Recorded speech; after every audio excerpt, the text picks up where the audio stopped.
Assalamualaikum warahmatullahi wabarakatuh. Selamat pagi anak-anak. Bagaimana kabarnya hari ini? Insya Allah semua dalam keadaan sehat ya.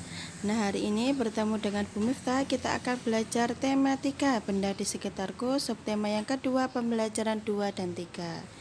Hari ini kita akan belajar yang pertama, ciri dan sifat benda, pembelajaran bahasa Indonesia. Yang kedua, konversi satuan panjang, pembelajaran matematika. Yang ketiga, pentingnya tolong-menolong, pembelajaran PPKN. Dan yang keempat, gerakan kaki dalam tari, pembelajaran SPDP. Yang pertama terlebih dahulu ada bahasa Indonesia. Nah, ciri benda. Masih ingat kan ya anak-anak ya tentang benda-benda di sekitar kita. Nah, ada benda padat, benda gas, dan juga benda cair. Nah, dari benda-benda tersebut memiliki ciri anak-anak. Ciri yang pertama yaitu massa. Massa adalah banyaknya bahan penyusun yang terdapat dalam benda. Massa berbeda dengan berat anak-anak. Nah, sebagai contoh, massa tubuh A di bumi dan di bulan sama.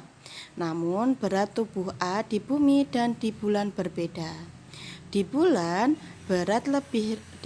benda terasa beratnya lebih ringan. Nah, sedangkan berat di bumi lebih berat. Nah, itu massa, perbedaan massa dengan berat. Kemudian coba kita lihat nih, ada bola basket dan juga bola sepak bola.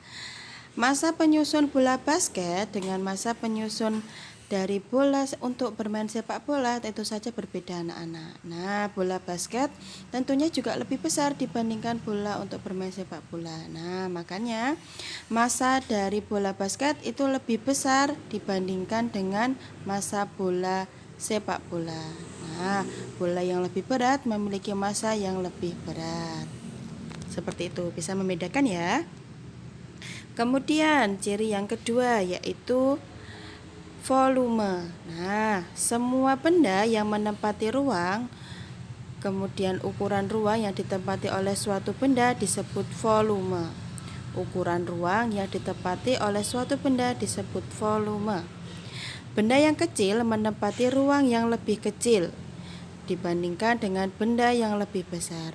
Hal ini berarti benda yang kecil memiliki volume yang kecil, benda yang besar memiliki volume yang besar. Coba dilihat, ada akuarium A dan juga akuarium B. Akuarium A itu lebih besar dibandingkan dengan akuarium B. Artinya, volume dari akuarium A itu lebih besar dibandingkan volume di akuarium B yang lebih kecil. Nah, seperti itu. Bisa ya anak-anak ya? Kemudian, sifat benda padat. Nah, masih ingat kan ya anak-anak ya apa saja benda-benda padat di sekitar kita? Nah, ada pensil, ada apa lagi? Ada botol, kemudian ada kursi, penghapus. Nah, itu merupakan benda-benda padat di sekitar kita. Kemudian, bagaimana ya ciri dari benda padat? Nah, atau sifat benda padat? Benda padat bentuknya tetap anak-anak, tidak dipengaruhi oleh wadahnya. Nah, sebagai contoh batu. Batu ketika kita masukkan ke dalam gelas bentuknya tetap, tidak berubah. Kemudian kita coba lagi, batu ketika kita genggam. Nah, itu juga bentuknya tetap anak-anak. Nah, kemudian ciri yang kedua, berubah bentuk jika mendapat perlakuan tertentu. Nah, ini sifat benda padat yang kedua, yaitu berubah bentuk jika mendapat perlakuan tertentu. Maksudnya bagaimana? Nah, coba lihat dalam buah berikut anak-anak. Buah yang belum dipotong tentu bentuknya seperti buah yang kita lihat. Namun ketika buah kita potong, tentu saja bentuknya berbeda dengan buah sebelum dipotong. Nah, itu tadi merupakan contoh berubah bentuk karena mendapatkan perlakuan. Nah, jadi buah yang belum dipotong tentu saja berbeda dengan buah yang sudah dipotong. Nah, seperti itu. Kemudian anak-anak,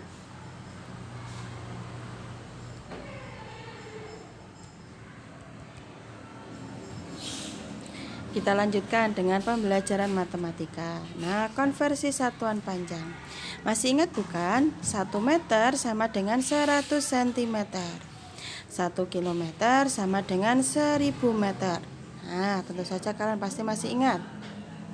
Kemudian ada contoh nih, suatu hari Minggu Edo dibonceng ayah ke rumah nenek.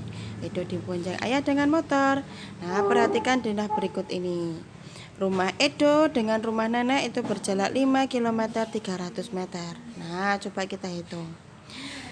Kalau kita menghitung konversi, berarti kita rubah dulu anak-anak seperti yang Bunda jelaskan kemarin. Nah, kita rubah dulu.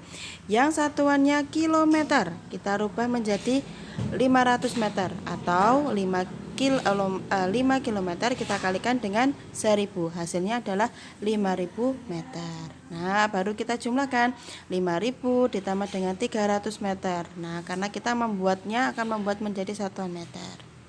Hasilnya berapa? 5300 meter. Nah, seperti itu. Masih ingat kan ya? Kemudian selanjutnya. Nah, coba kita lihat contohnya nih. Jarak rumah Siti ke sekolah. Rumah Siti ke sekolah itu berjarak 5 km 100 meter. Kilometer kita rubah dulu menjadi meter. Hasilnya yaitu 500 meter. 500 meter ditambah dengan 100. Hasilnya 5100 meter. Nah, kemudian anak-anak, pentingnya tolong menolong. Coba lihat dalam gambar. Ada Edo yang sedang bermain bola dengan teman-temannya. Lalu Edo jatuh nih anak-anak. Nah, ditolong oleh Banu. Tolong menolong penting anak-anak dalam kehidupan sehari-hari. Nah, karena setiap orang itu merupakan makhluk sosial yang butuh saling tolong menolong dan saling membantu. Ketika kita menolong teman atau tetangga, itu pasti akan meringankan beban dari teman atau tetangga tersebut. Nah, jadi pentingnya tolong-tolong menolong itu juga menumbuhkan rasa kasih sayang antar sesama. Kemudian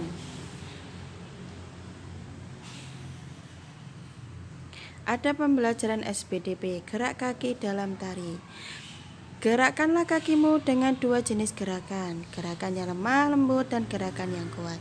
Nah, kalian masih ingat kan ya kemarin gerak kuat dan juga lemah. Ketika gerakan lemah berarti kita menghentakkan kaki dengan perlahan. Namun ketika gerakan kuat kita hentakkan kaki secara kuat atau lebih cepat. Nah, itu membedakan gerak lemah dan juga gerak kuat. Nah, yang Bu harap anak-anak bisa memahaminya ya. Kalau misalnya belum paham boleh ditanyakan. Nah, anak-anak, untuk tugas hari ini kalian dapat mengerjakan di buku paket tema 3 halaman 82 sampai dengan 83. Tulis dalam buku tulismu ya.